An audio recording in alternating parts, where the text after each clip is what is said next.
দারুণ সুস্বাদু স্বাদে তৈরি ডিম আর আলুর পাতলা ঝোলের প্রণালী। এর জন্য ওভেনে একটি বাটি বসিয়ে পরিমাণ মতো জল দেব।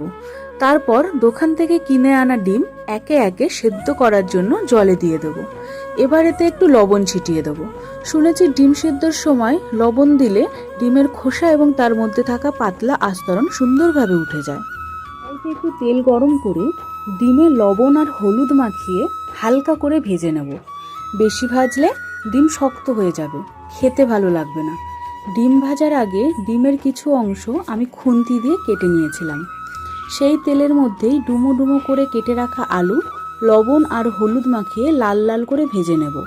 এই রান্নাতে আমার ছোট করে আলুই পছন্দ, আপনারা আপনাদের মন মতো আলু কেটে নিতে পারেন। সেই কড়াইতে অল্প জিরে আর একটি তেজপাতা ফোড়ন দিয়ে কুচিয়ে রাখা পেঁয়াজ দিয়ে দিলাম। পেঁয়াজটি হালকা একটু ভাজা হলে তাতে দেব অর্ধেক কাটা টমেটো। টমেটোটা একটু নাড়িয়ে চাড়িয়ে একটু লবণ দিয়ে দেবো যাতে টমেটোটা নরম হয়ে যায়। এইবার অল্প করে বেটে রাখা মশলা যেমন আদা, রসুন, জিরে আর লঙ্কা দিয়ে ভালো করে কষিয়ে নেব।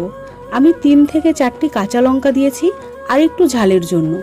এর সাথে পরিমাণ মতো হলুদ আর লবণ দিয়ে নাড়িয়ে চাড়িয়ে দিয়ে দেবো বাটি ধোয়া জল। জিনিস নষ্ট করা যাবে না, ব্যবহারের সম্ভব হলে অবশ্যই ব্যবহার করতে হবে। এই জলের সাথে মশলা ভালো করে ফুটিয়ে নেব।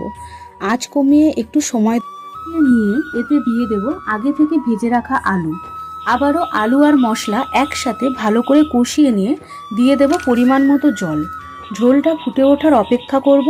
ঝোল ফুটে উঠলেই ঢাকা দিয়ে 10 মিনিট রেখে দেব। এরপর কয়েক টুকরো আলু ভালো করে ভেঙে আবারও ঝোলের মধ্যে দিয়ে দেব। এতে করে ঝোলটি সামান্য একটু গাঢ় ভাব আসবে। এবার আগে থেকে ভেজে রাখা ডিম দিয়ে ফুটিয়ে নিলেই ডিম আলুর পাতলা ঝোল প্রস্তুত। ভিডিওটি ভালো লাগলে লাইক সাবস্ক্রাইব করবেন। ধন্যবাদ।